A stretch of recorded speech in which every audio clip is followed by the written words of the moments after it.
Essa semana eu tava fazendo um café da manhã. Eu tenho uma cafeteira elétrica, né? Então eu comecei a fazer o meu café. E enquanto o café estava ali sendo preparado, eu fui pegar meu pão, cortar e passar requeijão, enfim, colocar ele na chapa. E aí, enquanto eu fazia isso, eu fui tomando o café que estava pronto, para não ficar frio, né? Obviamente, ninguém gosta de café frio, a não ser que seja esse o objetivo, né? A não ser que você realmente coloque lá umas pedrinhas de gelo e mande para dentro. Mas aí, enquanto eu tava fazendo meu pão, eu lembrei que eu tinha esquecido de fazer o café. E aí eu fui preparar meu café, terminei de preparar o café, fui pegar meu tablet que tava no quarto, acabei levando o café, voltei, fui preparar o outro sanduíche. Enquanto eu preparava o outro sanduíche, eu fiz o meu café. E quando eu cheguei no quarto para efetivamente comer, eu já tava com 3 xícaras, né? Uma que eu já tinha tomado, uma que eu trouxe e a outra que eu tinha feito no final. E aí, isso me lembra um pouco de quando eu era criança, de que eu tinha certa dificuldade em manter o foco em algumas coisas, eu tinha um desinteresse absurdo em algumas coisas, e para outras eu era hiperfocado, né? Gostava muito mais, dava muito mais atenção, conseguia decorar o nome de todos os personagens do Naruto, mas não conseguia decorar 6, 7 fórmulas de matemática, né? Que são bem menos letras do que os nomes dos personagens do Naruto. E aí, depois de adulto, depois de, enfim, de feito, de um homem feito, tem com várias conversas com outros amigos, a gente toca nesse assunto, né? E mais de uma vez já mencionaram pra mim, cara, tu deve ter TDAH. Tu já fez exame? Tu já fez alguma análise? E eu fico, pô, como a gente se apressa, né, pra diagnosticar as pessoas, pra rotular as coisas que muitas vezes são só efeitos da vida adulta ou efeitos de um desinteresse natural para algum assunto ou para algum ponto da vida que seja, né? Eu, por exemplo, sou um cara completamente desinteressado. Bom, nem sei dizer um tema que eu sou desinteressado, porque eu gosto meio que de tudo, assim. Mas, por exemplo, a Celina, minha namorada, ela é uma pessoa que ela não tem, assim, tanto interesse para animes, para mangás, para eventos de cultura pop. Ela não manja tanto. Ela até acompanha quando eu tô acompanhando junto, mas não é algo que ela tem a iniciativa de ir lá fazer. Diferente de mim, que vou atrás, que pesquiso, que faço, que, enfim, movo a minha energia para consumir esse tipo de conteúdo. Então eu acabei me pegando nesse pensamento de, caramba, como deve ser para uma pessoa que tem TDAH lidar não só com os seus próprios problemas, como com os problemas que o mundo traz para eles, né?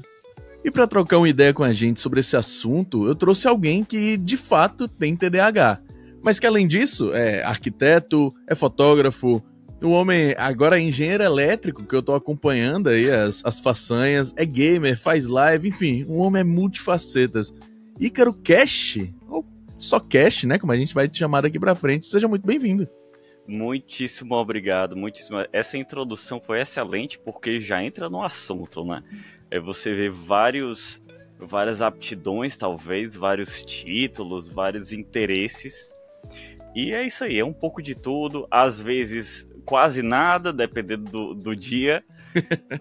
Mas eu tô essa parte do engenheiro elétrico a gente explica mais na frente.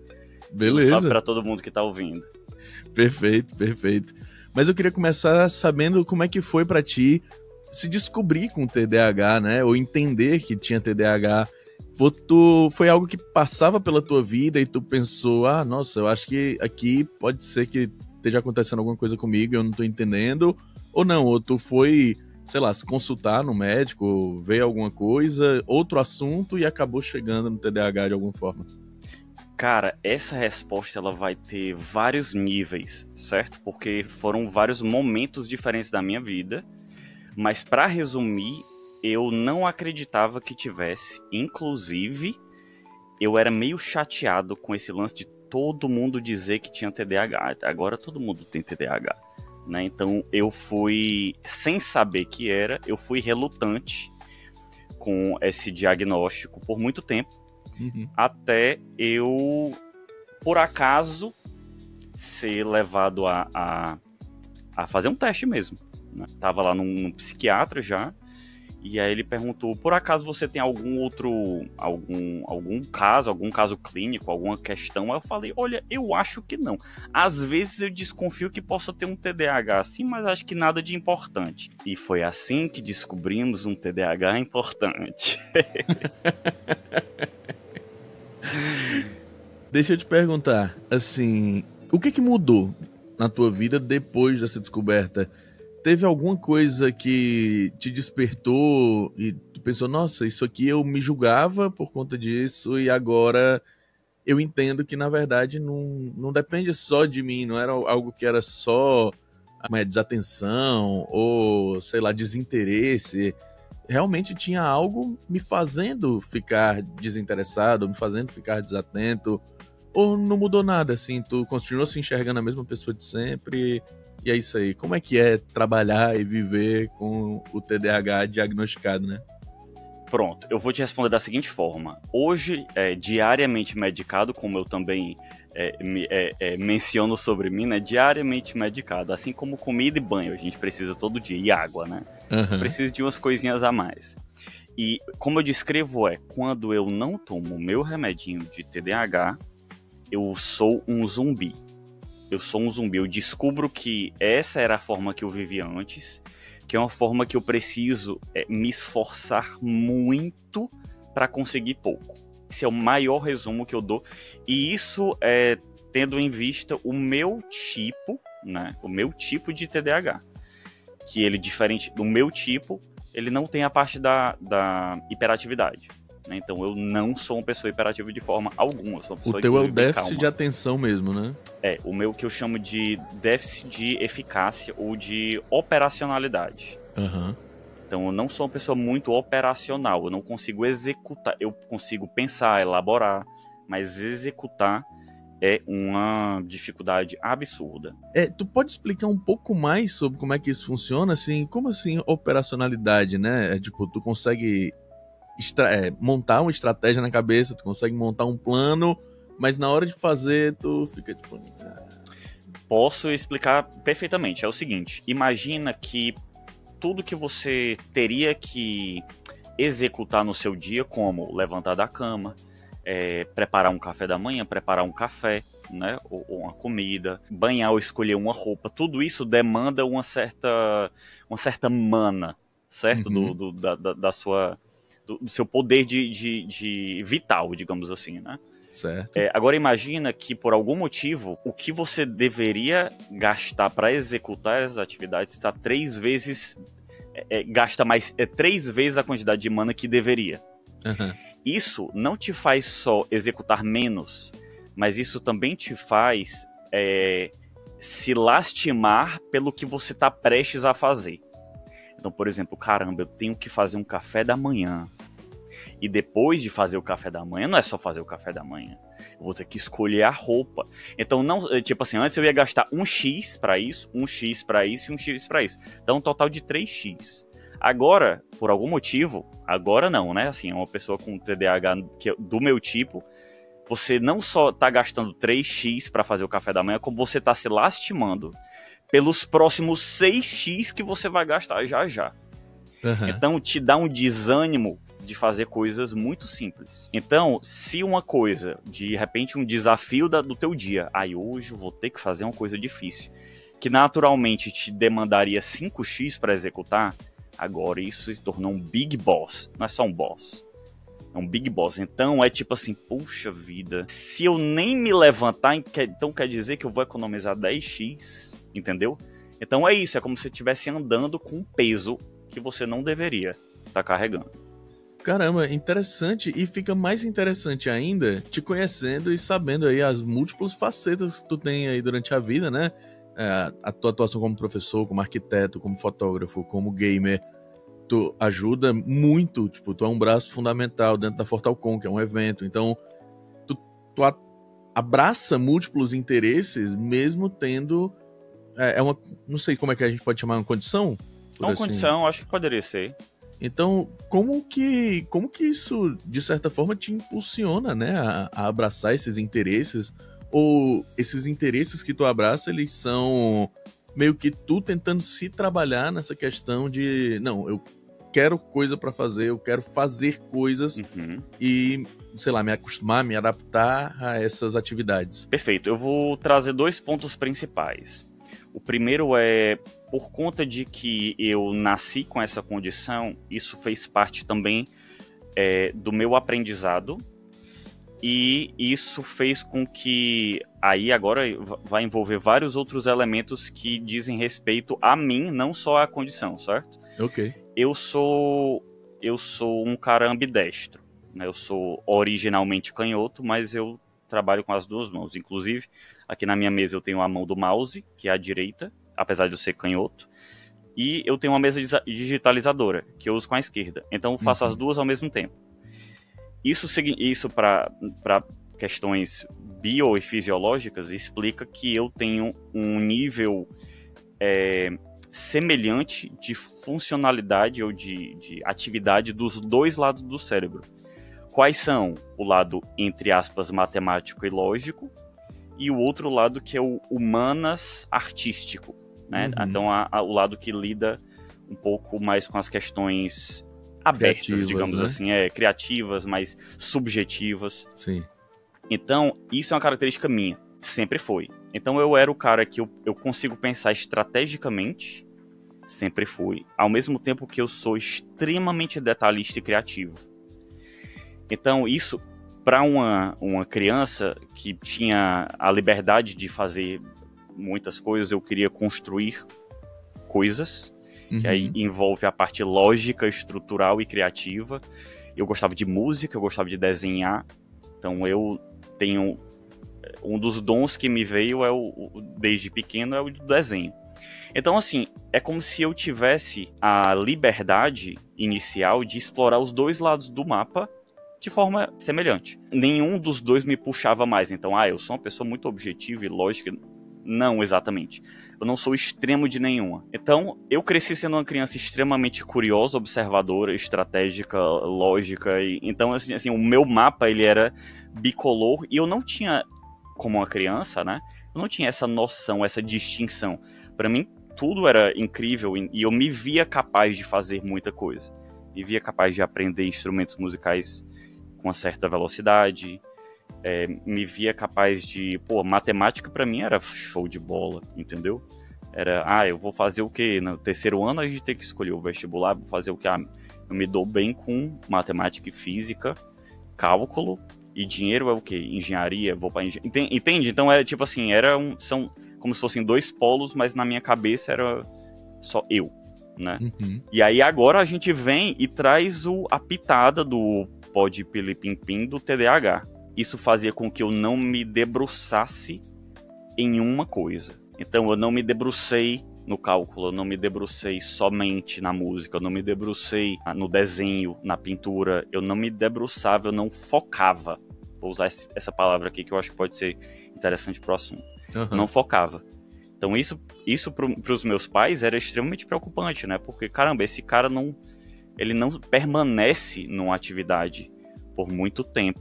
Por que será? E na minha cabeça era assim, vários braços, né, de possibilidades, tipo, por que eu vou ficar só nesse? Então aí traz a questão da Fortalcon como, né, enfim, aí várias infinitas possibilidades. Isso é interessante de eu ter falado, porque é uma coisa que, assim, eu não tenho nenhum diagnóstico, nunca também fiz teste algum e tal, mas eu tenho uma coisa muito parecida contigo em relação a isso de ter curiosidade sobre todos os lados, né, assim. Eu nunca fui um cara de notas excepcionais, sabe? Mas eu sempre fui uma pessoa com uma extrema facilidade em comunicação. Então, era muito fácil para mim falar em público, era muito fácil apresentar qualquer coisa. Humanidades sempre foram muito fáceis de serem assimiladas na minha cabeça mesmo. E eu sempre tive preguiça de estudar exatas, né? Então, física e matemática eram coisas que durante o colégio, durante o ano letivo, só tomava bomba, assim, era bomba, porque eu tinha preguiça. Só que isso aí eu percebi depois de adulto, né? eu tinha meio que um modus operandi na época de colégio. Eu podia brincar 9, 10 meses e estudar e passar. E eu percebi que eu tinha muita facilidade de aprender se eu quisesse. O problema é que o tempo que eu passava estudando matemática, eu tava aprendendo a fazer pedal duplo na bateria.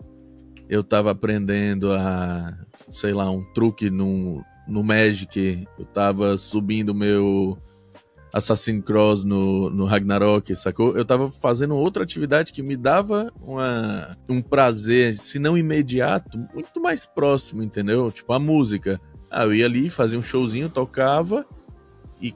Eita, ouviu? Não. Não? Então beleza. Mas você ouvinte aí, caso também não tenha ouvido, acabou de acontecer o Rally dos Sertões aqui na minha rua. É maravilhoso. Bom, e aí acabava que esse retorno imediato pra mim era mais interessante, né? Eu ia lá, fazia um showzinho, tocava, aí aquela meninazinha lá dava uma moral, aí eu fazia um amigo aqui, um amigo ali, porque eu tava assistindo um Naruto, eu entendia do Naruto, eu entendia no futebol, sei lá, sabe? Ia pegando essas áreas, ia trabalhando o meu social ali e deixava um pouco essa parte acadêmica de lado. Aí quando chegava, sei lá, o final do ano, na verdade quando chegava a primeira recuperação, né, ali aquela do meio do ano, aí eu tirava a nota que eu precisava pra zerar tudo, né, ficar tudo no esquema para o segundo semestre. Aí fazia pau, normal. Segundo semestre, bomba, bomba, bomba, bomba. Final do ano, blum, passava. Pronto, é isso. Eu precisava o quê? Eu precisava de um 7? Pois toma um 9 aí na recuperação, já era. E esse desenvolvimento acabou que quando eu entrei na faculdade, eu fiz publicidade, né? Já falei aqui no podcast algumas vezes.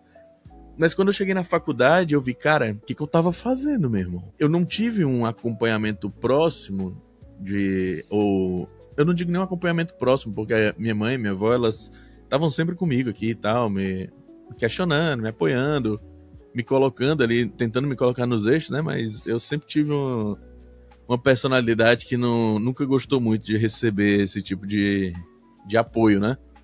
Mas quando eu entrei na faculdade, eu percebi, caramba, cara, eu tinha um método que acho que agora é vida real, né? Acho que agora eu preciso sentar aqui e se eu não me destacar nesse ponto aqui, eu tô lascado. Porque eu vou sair da faculdade, eu não vou ser destaque na faculdade, não vou ter nada, vou pro mercado de trabalho como qualquer um, como qualquer outro. E esse estalo aí virou uma chave na minha cabeça de dizer, pô, cara, eu acho que o que eu tinha não era uma desatenção, não era uma condição clínica ou qualquer coisa do tipo. Era sem vergonhice mesmo. Sem vergonhice. E muita gente agora, depois de adulto, quando eu conto assim, a minha história de colégio e tal, diz, não, com certeza você tem TDAH. Diz, cara, peraí, pô.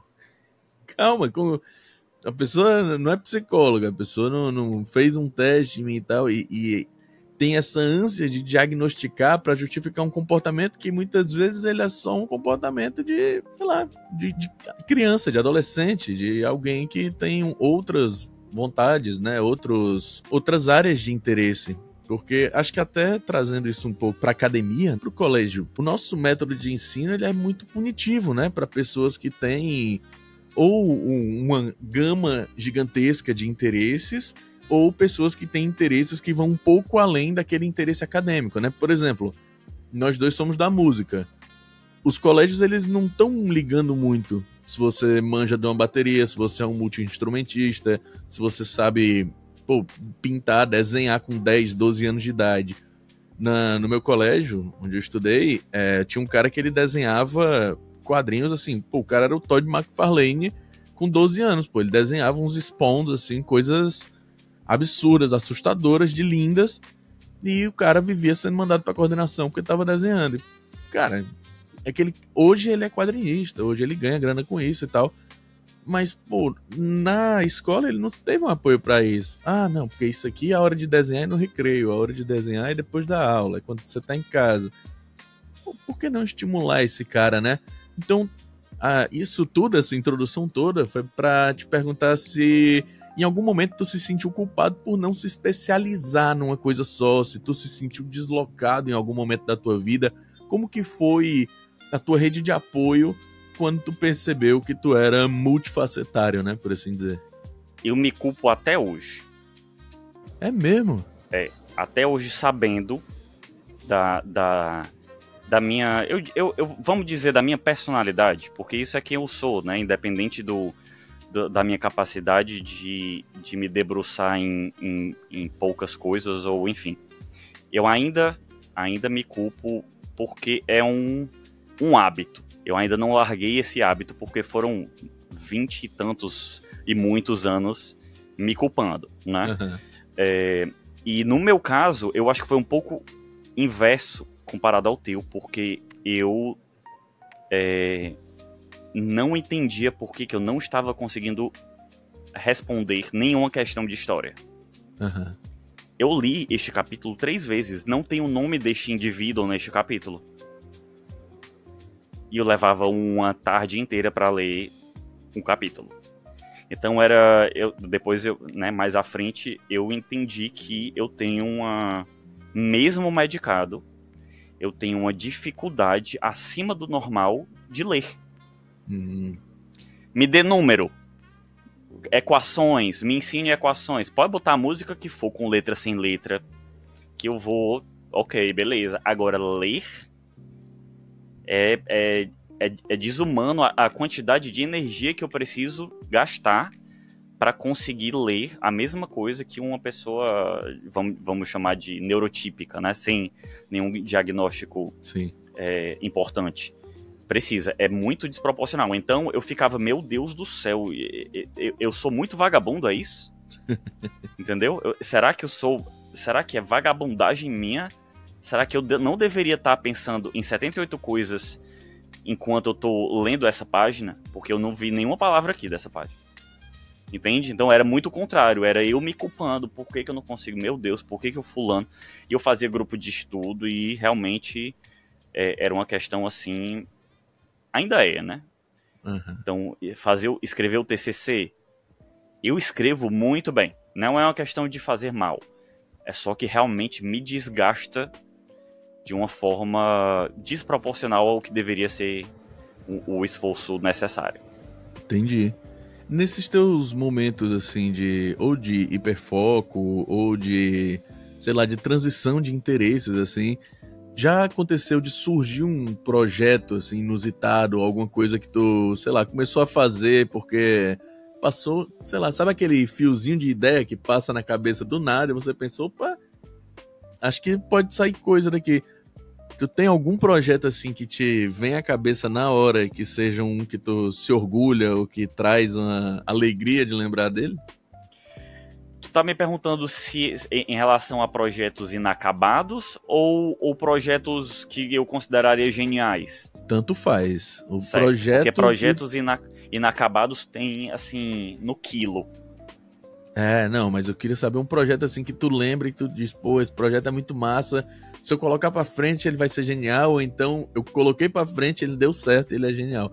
Tanto faz, aí vai de ti, o teu projeto favorito. Certo, aí projeto favorito seria difícil. Eu acredito que a minha banda de colégio foi um projeto que nem foi projeto meu, na verdade aconteceu, eu fui envolvido nesse projeto, né, mas toquei por muito tempo. Inclusive, curiosidades, essa banda chamava Sound Dream, e é a banda de colégio que eu tive com um artista hoje conhecido como Matuê. Ô, então, louco! Tuezinho do 085? Do 085. Tuezinho era o vocalista da Sound Dream. Inclusive, se escreve Sound, de som, e Dream, de sonho junto. Sound Dream. Se você botar no YouTube, vai ter vídeo nosso com 13 anos, clipe. É nada. E várias apresentações de juvenis, de mirins. Que doideira. Se aventurando na música. E esse é um projeto que tinha muito potencial, porque esqueceram de avisar pra gente que a gente era famoso.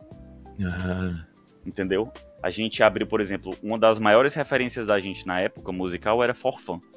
Que a gente olhava e dizia assim, pô, o trajeto desses caras tem tudo a ver com o nosso trajeto, então nós somos a sombra deles. A gente abriu, aqui em Fortaleza, 3 shows do Forfã. A gente tinha 13 e 14 anos. entendeu? A gente conheceu a galera pessoalmente, de apertar a mão e abraço, tirar foto, porque a gente tava no camarim com a galera. Só que, é assim, eu realmente não tinha nenhuma perspectiva artística, eu não conhecia o mercado, eu não sabia o que eu tava fazendo, enfim, eu tava lá tocando bateria com os meus amigos. E por acaso a gente estava caminhando um caminho que eu não sabia que era possível, nem tinha a menor dimensão do que estava rolando. E eu, infelizmente, tive que me retirar da banda, porque sem banda já era difícil estudar, imagina com. De fato. E bateria é assim, eu toco alguns instrumentos, mas bateria é o meu instrumento. É o xodó, né, cara?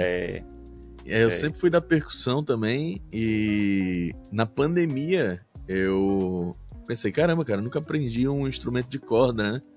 E agora que eu tenho que ficar 24 horas por dia com a minha própria companhia, eu não sei se eu quero, tá ligado? Aí entrei no Mercado Livre, vi que tava tendo promoção no ukulele, tava saindo, sei lá, R$100 um ukulele bonitinho. Aí eu, cara, vou ver, né, se eu receber um tijolo, pelo menos é uma história pra eu contar. E chegou o ukulele. E eu disse, não chegou o tijolo. E não chegou o tijolo, fiquei chateado, fiquei sem a história. Mas aí, eu peguei o ukulele aqui, cara, não sabia nem posicionar os dedos e tal. Aí eu disse, cara, vou ver se tem algum curso de ukulele, né? Aí foi tudo dando certo. Aí o Cifra Clube tava com um curso de ukulele por R$5. Eu disse, cara, é o meu momento, tá ligado? Os sinais, eles não mentem, né? É o meu momento. Aí comprei o curso do Cifra Clube de R$5 e comecei a tocar. Aí aprendi 4 acordes. E eu percebi que com esses 4 acordes... Tu tocava 390 músicas. Eu disse, então pra mim já deu. Eu já sou perfeito no ukulele, eu não preciso de mais nada. Qualquer música. Eu posso tocar o que eu quiser, eu cheguei no ápice. E aí comecei a tocar, é o único instrumento de corda que eu toco. Eu arranho muito arranhado um baixo, mas não é a minha parada. E é bom. Eu realmente sou da percussão. E eu sou tão fissurado por percussão que eu gosto de todos os ritmos, né? Assim, eu escuto de tudo. Quem já viu minhas retrospectivas do Spotify sabe que é uma loucura. Minha playlist é uma loucura. E eu tinha, ao mesmo tempo, uma banda emo, né? A gente tocava, sei lá, do Millencolin ao Bless the Fall, na época. E eu tinha uma banda de swingueira.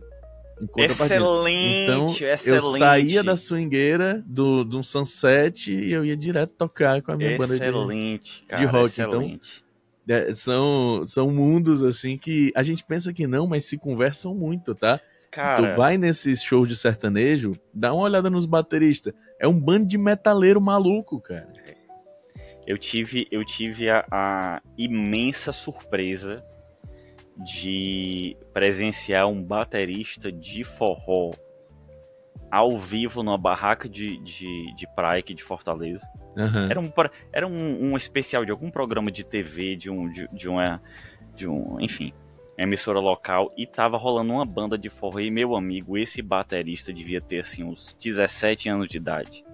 E o que aquele cara fazia na bateria não tá escrito. Não é Caba humano, era, né? um animal. Era um animal. É mais ou menos a sensação que a gente tem com o Eloy. Onde foi que arranjaram esse bicho? Foi na igreja, certeza. Ei, cara, o pior é que a gente fala, mas é verdade. A igreja é uma das maiores fábricas de talento Fábricas de talento da música, isso é verdade. Não é bizarro. Eu falo brincando, mas foi o que eu pensei na hora. Esse bicho aí veio da igreja, certeza. É bizarro. Eu conheço muita gente que hoje toca com o sertanejo, toca com a galera do rock, que teve a base construída na igreja, cantando na igreja, tocando na igreja. E eu juro pra ti que eu não consigo perceber, encontrar onde que tá a ligação direta, sabe, das coisas. Sei lá, mesmo, realmente o cara é tocado por Deus, sei lá, não tem como explicar. É isso. Pois é. Então esse foi um dos maiores, acho que dos projetos maiores, eu não sei, até porque não foi exatamente uma ideia minha, né? Eu fui convidado para a banda depois que nos viram tocar, né? Eu e um grande amigo que também foi chamado para guitarra na época. Agora vários outros projetos e felizmente, agora você perguntou qual foi o diferencial, né? Se era um trabalho meu tentando ser mais ativo nesses projetos, nessas ideias, ou o que é. Na real é porque desde que eu comecei o tratamento, né, com medicação, eu tenho mais poder de execução, pelo menos por algumas horas, né? Que é o tempo ali de efeito do medicamento, que é diário. Então, quando bate o especial, meu amigo, aí eu digo, pronto, deixa eu olhar aqui o que é que eu vou executar hoje. Então eu anoto, né? Então, ó, isso aqui eu vou fazer isso aqui para essa semana. O que seria prioridade? Aí eu consigo... É literalmente como se fosse um especial, entendeu? Ativou o especial, eu tenho algumas horas ali pra ser especial, né? Pode crer. No aspecto execução, né? Conseguir avançar em atividades ser operacional, funcional. É isso. Eu fico pensando que para alguém que desde sempre assim passou mais de 20 anos com dificuldade em operacionalizar coisas, de repente se vê conseguindo, né, se vê ali executando coisas com até determinada facilidade, né, com até praticidade, eu fico imaginando que deve ser uma virada de chave na tua cabeça, né? Deve ser um momento de transformação. Tu tem algum método, alguma estratégia que te ajuda a manter essas coisas nos eixos? Sei lá, tipo, eu faço Pomodoro, eu faço Bullet Journal, eu tenho um aplicativo de foco aqui no meu celular.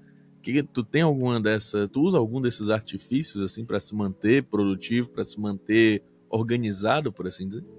Acho que o que eu pontuaria primeiro aqui é a visualização, no aspecto de enxergar. Eu entendi que pro meu tipo de TDAH, o que eu não vejo não existe. Então, por exemplo, as pessoas que eu não vejo fotos ou que não me aparecem no dia a dia, eu sequer sinto saudade delas, certo? Porque ela deixa de existir no meu universo. Então eu preciso visualizar. O que eu não vejo não existe. Então, por exemplo, em relação a absolutamente tudo, eu adoro ir para casa da minha namorada porque lá sempre tem alguma coisa para resolver manual. Eu adoro trabalhos manuais. Seja ajeitar uma televisão de canto ou enfim, ajeitar o pé de uma mesa, whatever, né? Furar uma porta para botar uma portinha de gato, o gato passar. E aí ela pergunta qual ferramenta você quer. Eu digo assim, me mostre as que você tem. Eu não vou saber dizer qual é que eu quero, porque eu não sou capaz de... mas aí demandaria muito, entende? De eu conseguir pensar qual seria a ferramenta ideal para cá. Agora, se eu ver, eu consigo criar a solução a partir do que eu tô vendo ali. Tipo, isso aqui não funciona, isso aqui também não. Mas se eu fizer essa daqui desse jeito assim, eu resolvo. Então, o lance é, as coisas que eu preciso trabalhar, elas precisam estar minimamente organizadas para que eu consiga visualizar o problema e pontuar o problema rápido. Se tudo tiver uma bagunça, tudo é um problema. Então, qualquer coisa pode ser uma atividade interessante. E ajeitar tal coisa, porque as roupas estão... Entendeu? Então, se tudo é uma bagunça, eu não consigo priorizar nada. Tá. Então, preciso que as coisas estejam visualmente organizadas, vamos dizer dessa forma. Né? Esse é o principal. Para mim é o principal. Manter a organização das coisas, né? Isso que tu tava falando, eu fui fazendo associação direta ao filme Deu a Louca na Chapeuzinho. Tu já assistiu? Já, mas eu acho que você vai precisar ser mais específico. Conectar, né? Vou fazer a associação agora. Tá. O teu perfeito oposto, então, seria o bode. Porque o bode, ele é o cara precavido. É o cara que ele vai se antecipando a todos os problemas, pensando em soluções e deixando essas soluções já pré-setadas para tudo que ele precisar. Então ele tinha um helicóptero no chifre, ele tinha o chifre porta-chave porque ele ia precisar para guardar a chave, ele tinha o chifre tal coisa porque ele ia precisar, o chifre balanço porque ele sabe que ele vai precisar, e se ele precisar correr, aquele chifre balanço ele consegue girar. E a Chapeuzinho é justamente a pessoa que ela é resolutiva, ela é aquela pessoa que ela consegue escapar das situações, consegue resolver os problemas dela com o que ela tem no ambiente. O que ela tem no ambiente, esse sou eu. Então tu seria a Chapeuzinho. É como se eu tivesse um espírito do bode comigo. Eu sou a Chapeuzinho. Mas eu tenho um espírito... Porque como eu gosto muito de resolver coisas, e para que eu não caia no ciclo eterno de ter que ficar resolvendo as coisas de imediato, eu geralmente gosto de jogar, como fez a Alice, né, no País das Maravilhas, de jogar o chapéu um pouco mais longe, certo? Então, por exemplo, eu gosto de me precaver de certa forma, mas não 5 passos à frente, mas 1 por hoje basta. Então, resolvi isso aqui agora, está resolvido. O que eu posso fazer que me demanda pouco agora, mas que me ajude a me precaver um pouquinho na próxima? Uhum. Seja para que isso me ganhe mais tempo ou para que isso evite alguma perda futuramente, né? Então eu tenho esse bode, de vez em quando ele dá uma sopradinha ali, mas só depois que a Chapeuzinho já resolveu. Entendi. Porque eu vivo, de fato, eu vivo muito no presente. O bode seria o viver no futuro, né? Eu vivo muito o presente. Inclusive, eu ouvi uma frase num podcast essa semana. Essa semana não, né? Semana passada, que essa semana começou agora. Mas eu ouvi uma frase num podcast que me chamou bastante atenção, que é: o futuro não existe. E eu me peguei pensando... Essa frase chegou pra mim num momento onde eu tava realmente muito ansioso e tal, pensando... E a ansiedade nada mais é do que a preocupação excessiva com o futuro, né? Yes. E eu fiquei pensando nessa frase durante um dia, até porque era um dia onde eu ia retomar um projeto. O projeto já tinha acontecido, mas eu ia retomar, só que dessa vez com uma coisa que eu dominava um pouco mais. E sabe quando você fica com aquela preocupação de tipo, cara, eu sei fazer e eu preciso muito mostrar que eu sei fazer, eu preciso muito provar pra mim mesmo que eu sei fazer a parada? E aí eu tava entrando num colapso absurdo de tipo, meu Deus, na verdade eu sou uma fraude, na verdade, porra, talvez eu não saiba fazer. A famosa noia. Entrei na noia. E, cara, não sei fazer, não vou conseguir, vai sair tudo horrível, enfim, vai dar ruim. E aí essa frase veio pra mim, voltando do almoço, eu indo da minha casa pro trabalho depois do almoço, e aí a pessoa diz, porque o futuro não existe, né? A gente perde muito tempo pensando no à frente e esquece um pouco do agora. Eu fiquei, caramba, pô, pode crer, né? Eu tô, sei lá, 2 dias sem dormir direito, sem comer direito, sem conseguir me concentrar nas coisas que são importantes pra mim na minha vida, pensando no que pode ser que aconteça daqui a 2 dias e, tipo, daqui a 2 dias tanta coisa pode acontecer, inclusive nada, né?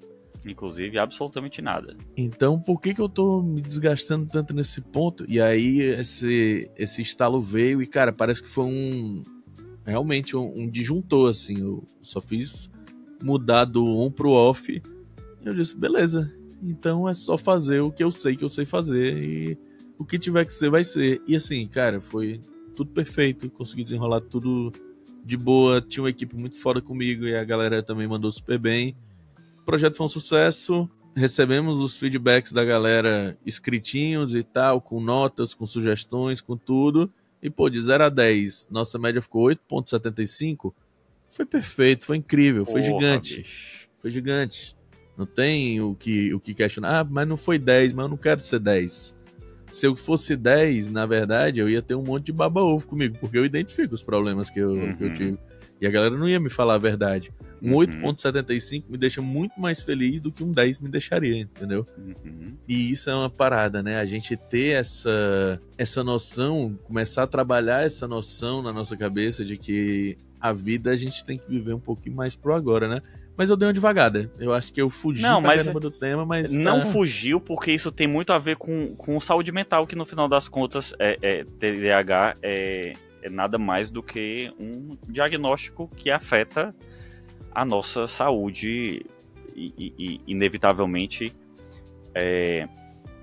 a vida, né, sofre as consequências. Aí você falou do tempo, eu vi uma vez uma analogia que era um pêndulo né? Era uma haste que ela tinha um pêndulo, e esse pêndulo ele tinha 2 braços articulados. Aí o exemplo era o seguinte: a vida é isso aqui. Não existe nenhuma possibilidade, nenhuma, de que eu solte esse pêndulo 2 vezes e ele trace o mesmo desenho. Ele vai balançar de forma aleatória. Então a vida é isso, você não tem controle. O que você pode é fazer o que você pode fazer, que é, eu posso pegar isso aqui, eu posso posicionar as coisas do jeito que eu acho que vai dar certo, e eu posso soltar. O resultado de como se vai deslanchar, né, é a vida. Você jamais vai conseguir prever. Você só pode fazer o que você pode fazer.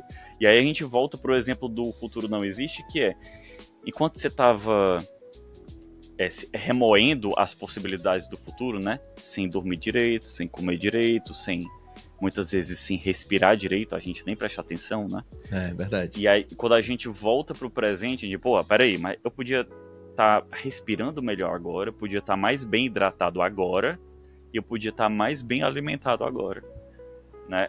Se eu melhorar isso aqui agora, eu provavelmente melhore os próximos minutos e as próximas horas do meu dia. Pelo menos isso é o que eu consigo fazer. Talvez não por uma questão de meses ou dias ou semanas que vem, mas pelo menos meus próximos momentos de vida eu consigo melhorar. E às vezes é isso que a gente pode fazer, só isso. É verdade, é verdade. Você tem um ponto, você tá corretíssimo aí no ponto. Muitas vezes a gente pensa em mudar coisas de forma muito grotesca, né? Assim, pô, preciso, sei lá, para eu fazer uma mudança, para eu dar uma melhorada nisso aqui, eu preciso melhorar tudo isso aqui, eu preciso mudar tudo isso aqui. E às vezes a pequena mudança, ela é muito mais efetiva para você, ela é muito mais honesta com você do que a grande mudança seria, do que o grande movimento seria. E meio que puxando esse gancho, aí eu te faço a pergunta que eu acho que a gente encerraria esse bloco. Como é que você lida com os dias ruins, né? Como é que a tua cabeça ela funciona nos dias ruins, quando você não consegue, mesmo com remédio, não consegue focar, não consegue produzir, não consegue, enfim. Todo mundo tem esses dias, todo mundo passa por isso, é meio que inevitável, não vai ser o remédio em si do TDAH que vai blindar a pessoa que tem essa condição, dessa situação. E eu queria saber como que tu tenta dar a volta por cima disso, né? Certo. Eu, primeiramente, acho que o maior aspecto, eu vou dizer terapia. A terapia, eu acho que é talvez o único momento em que você pega toda a sua cabeça, com ou sem julgamentos, e abre para que 2 pessoas possam navegar e ter percepções diferentes. Porque se fosse só a sua, era só você ficar falando, né? Então, às vezes é interessante ver uma outra pessoa e dizer assim, olha, isso aqui, tu já me falou antes disso aqui. Por acaso, eu percebi uma semelhança disso com isso. Tu vê também essa semelhança? E tipo assim, é uma perspectiva, se ela tá perguntando é porque eu não mencionei, né? Então, ter uma outra pessoa junto com você, analisando coisas do seu universo, e o seu universo tá aqui, né? Ele não é a verdade, ele é a perspectiva. Então, é de uma ajuda sem igual, não existe comparação, certo? Esse é o primeiro ponto. E o segundo apesar de eu ter a ajuda do medicamento, vamos dizer que o medicamento me equipara com uma pessoa neurotípica, certo? Uma pessoa que não tem um TDAH, né? Então, essa pessoa também tem dias ruins e essa pessoa também se frustra. Essa pessoa também precisa de um cafezinho, essa pessoa também precisa de água. Então, fica como se fosse o normal. Eu não virei um super-humano. Na verdade, normalizei uma situação que estava desfavorável, mas isso não me blinda, né? Então, eu tento entender as questões, tipo assim, beleza, estou ansioso hoje. Essa ansiedade, ela não vem do nada, né? Deixa eu parar aqui e prestar atenção no que está rolando na minha vida. É isso aqui, tá. Então, o que eu posso fazer? Eu consigo resolver isso agora? Sim ou não? Se sim, beleza. Eu consigo resolver, mas isso vai me destruir se eu tentar resolver agora? Ou ainda é sustentável? Não vou tirar minhas horas de sono, não vou passar fome. Tipo assim, sabe? É literalmente uma análise. Sim. Tipo, eu consigo resolver isso agora, beleza. Mas de forma sustentável? Sim, Então vamos tentar aqui, deixa eu ver o que eu consigo fazer aqui, operacionalmente falando, né? Uhum. Se não dá para resolver agora, não depende de mim. Eu posso criar algum lembrete para eu ver se eu consigo resolver isso em algum momento. Eu preciso de alguém para resolver isso. Aí talvez eu mandar uma mensagem pro fulano, né? Talvez me ajude a, quando essa pessoa responder, eu ver se já dá para eu dar um próximo passo. Mas então realmente é parar e analisar o sentimento, ver se eu acho a origem e ver o que eu posso fazer a respeito. E tipo assim, isso aqui pra mim hoje foi fatal, isso aqui me derrotou. Então, meu amigo, o negócio é ir pra casa, ver se eu como alguma coisa gostosinha, ver se eu começo alguma série. Me derrotou, não tem o que fazer, é se respeitar também. Uhum. Né? É tipo assim, não, isso aqui não tem... Isso aqui nem abraço de vó. Ah, então, meu amigo... Então, por hoje deu também, é isso. Quem fez, né? Quem fez.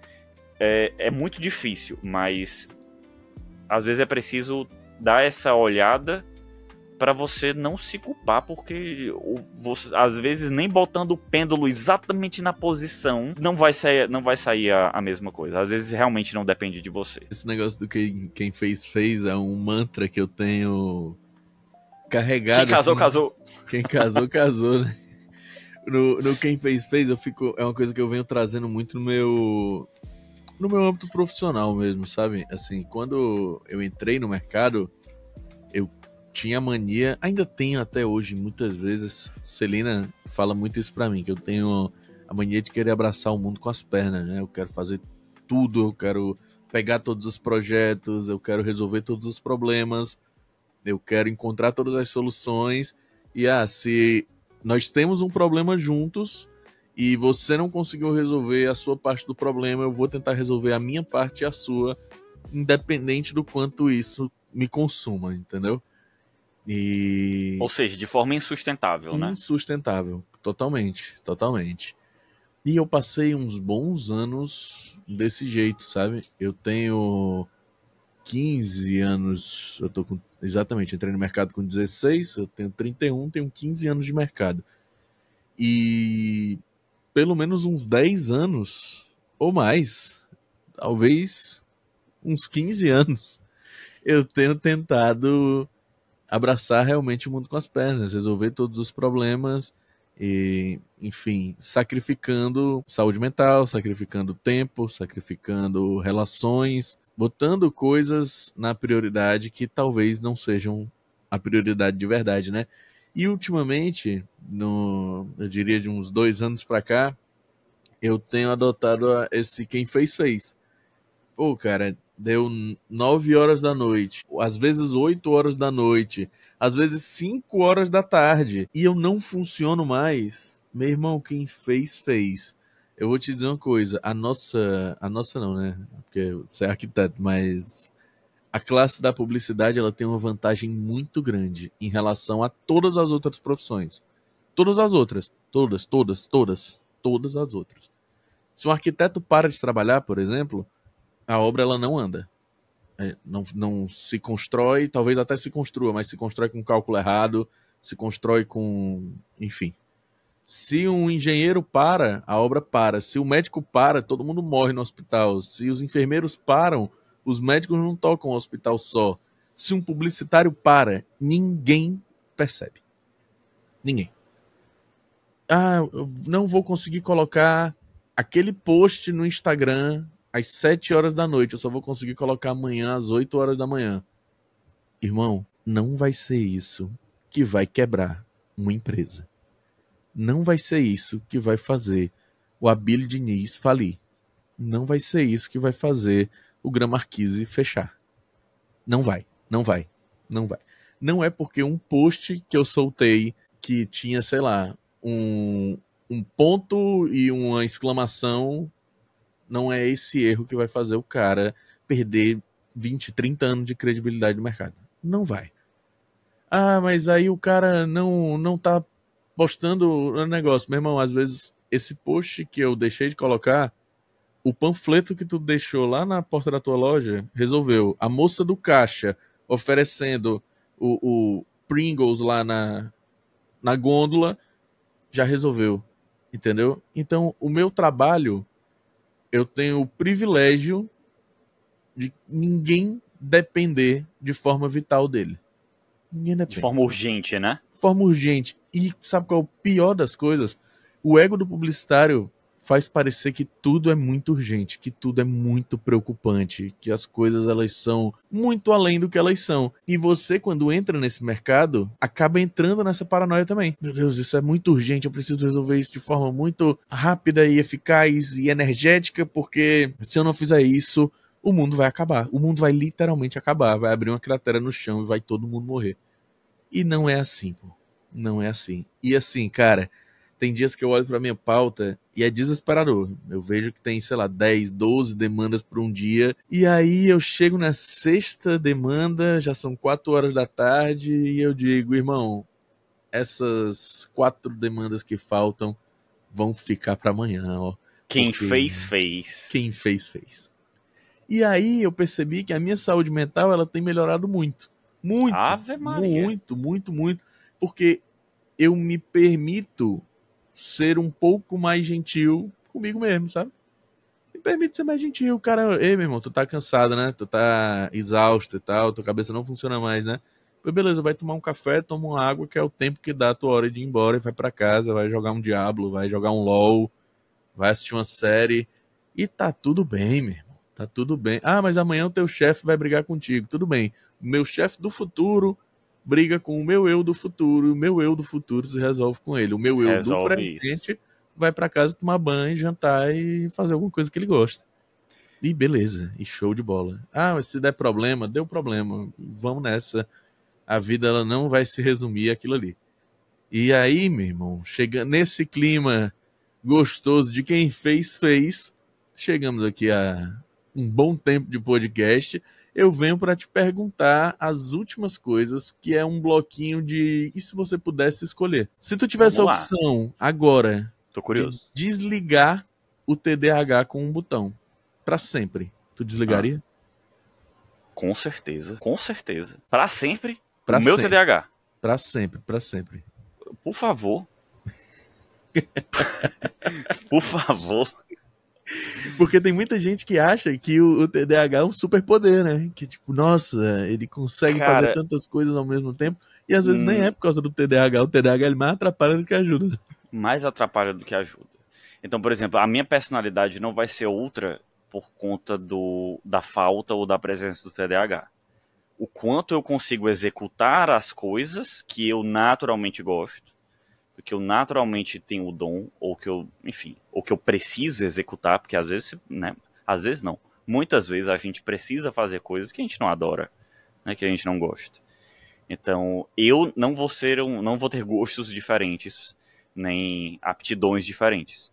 Agora, talvez o quanto tempo eu tenha feito aula de violão pudesse ter sido diferente. Quanto Uhum. tempo eu pudesse ter conseguido estudar por dia, pudesse ter sido alguns bons porcento a mais, ou poderia estar sendo mais, entende? Então, o quanto no meu caso, isso pro meu caso do TDAH, né, Sim, que sim. é o operacional. Então, é realmente o meu poder de execução, de operacionalidade, ele seria diferente. Então a minha vida poderia estar em outro nível agora. Eu seria essa pessoa de qualquer forma, né, com os meus dons e os meus gostos. Uhum. Mas eu teria executado muito mais, é isso. Qual que seria o principal conselho que tu daria para alguém que acabou de ser diagnosticado com TDAH, assim, que acabou de descobrir que tem a condição e que ainda não entende ou não aceita muito bem o diagnóstico? Dois principais. Se você não faz terapia, busque fazer. Mesmo se você não tenha redescoberto um diagnóstico, é um conselho para everybody. Melhor Uhum. decisão da minha vida. E o segundo é converse com pessoas que têm, de preferência, tente buscar pessoas que têm um diagnóstico parecido com o seu, porque, né, ainda é um diagnóstico genérico. O TDAH existem vários tipos, então saber como as outras pessoas lidam com isso vai ser uma excelente ferramenta para você. E o que você queria que você gostaria que o mundo entendesse melhor sobre pessoas com TDAH, né? Que tipo de conhecimento tu queria que fosse geral, que fosse de domínio público, que todo mundo soubesse essa informação aqui sobre pessoas com TDAH, e isso aqui melhoraria em 1000% a vida de quem tem, de quem sofre com isso? Eu acho que, sabendo que as pessoas não têm o mesmo tipo de déficit, certo? Mesmo as com TDAH, o que é um enorme facilitador. Isso pode vir tanto da pessoa que tem o TDAH, né, quanto dos outros. É a seguinte pergunta: você e eu temos que fazer uma coisa juntos, certo? Ou seja, a mesma tarefa, ou uma tarefa, enfim, em grupo. Você chegar para mim e dizer assim: como é que você acha melhor nós fazermos isso? Você quer que eu lhe lembre isso em algum momento? Né? E você saber como é que o outro opera, qual é a melhor forma de o outro operar, facilita a sua vida que depende dele. Se você depende de alguém com TDAH, é muito interessante que você pergunte: como é que você acha que... Você quer que eu lhe lembre disso em algum momento? Né? Você quer que... Você quer operar... Como é que você quer executar? Você tem alguma preferência de tu? Enfim, você literalmente saber qual é a melhor forma de você ser operante, funcional. É meio que você entender realmente como as pessoas funcionam, e eu acho que isso funciona não só para quem tem TDAH, como para uma pessoa neurotípica também. Às vezes, às vezes não, todas as pessoas elas têm métodos diferentes de fazer, né? Por exemplo, eu sou uma pessoa que eu só funciono com um caderno na minha mão. Se eu não estiver anotando tudo, eu esqueço, as coisas vão passar no vazio. Já tem gente que trabalha comigo que decora tudo, e se eu perguntar, sei lá, daqui a 7 dias, o que foi que a gente conversou em tal reunião, a pessoa lembra de tudo, meu irmão. Inacreditável. E eu digo isso porque eu já anotei num caderno e eu fiz o teste e funciona. A pessoa inacreditavelmente lembrou de tudo. Assim como tem pessoas que são mais visuais, que desenham quadrados, que desenham formas, que fazem análises ali e deixam aquele desenho, funciona muito mais do que uma lista de tópicos como eu faço. Tem gente que não, que precisa escrever palavra por palavra. Por palavra. Bom, isso mostra que as pessoas elas são diferentes, que elas têm método de operar diferentes, e a gente muitas vezes está mais preocupado em resolver o nosso, né? O nosso problema precisa ser resolvido, e a gente esquece muitas vezes que o nosso problema depende daquela pessoa ali que opera de outra forma. Então, se eu não entendo, se eu não consigo adequar o trabalho para que fique bom para todo mundo, o trabalho, no fim das contas, não vai ser entregue. Então, eu vou ter um problema, você vai ter um problema, o ambiente onde a gente está inserido vai ter um problema, e aí a situação ela começa a ficar complicada de resolver. Se a gente tivesse um pouco mais de empatia com as pessoas, né? E muitas vezes com pessoas que são queridas nós, talvez a gente vivesse realmente num mundo muito mais harmônico, tanto profissionalmente como pessoalmente, como nas relações de amizade, nas relações amorosas, enfim, na relação humana que a gente tem, Na né? relação humana. E é isso. É isso. É saber... Você entender um pouco mais como o outro funciona pode lhe ser muito útil. Perfeito. Cast, muito obrigado pela presença, muito obrigado por ter topado esse convite tão em cima da hora. Deixa aí pra galera como é que o pessoal faz para te encontrar, como é que as pessoas acompanham o teu trabalho. Vai que o momento é teu. No Instagram, Ícaro Gurgel, meu nome é de Outer, né? Que para quem assistiu aí a Ruptura, não é né? o INI, Ruptura tem um INI e tem um Aure, né? O meu INI é o Cast, o meu Aure é o Ícaro. Então, Ícaro Gurgel com 2 L's no Instagram e no TikTok, Penseira. TikTok Penseira? Penseira do Harry Potter. Onde eles depositam as ideias para que os outros vejam. Boa, legal. Eu conheço pouquíssimo de Harry Potter, Mas mas... fica aí a ideia que eu soltei para você agora. Da hora. O Instagram principal dele vai estar aqui embaixo da fotinha dele. Quando aparecer as nossas fotos juntas, vocês vão ver o Instagram dele aparecendo aí embaixo. Tá? E para você que acompanhou a gente até aqui, muito obrigado. Mais uma vez, o episódio saindo com um diazinho de atraso, mas o próximo também vai sair na quarta-feira, porque eu não vou ficar adiantando episódio aqui, me cobrando com a parada, porque, meu amigo, quem fez, fez. Entendeu? E é isso.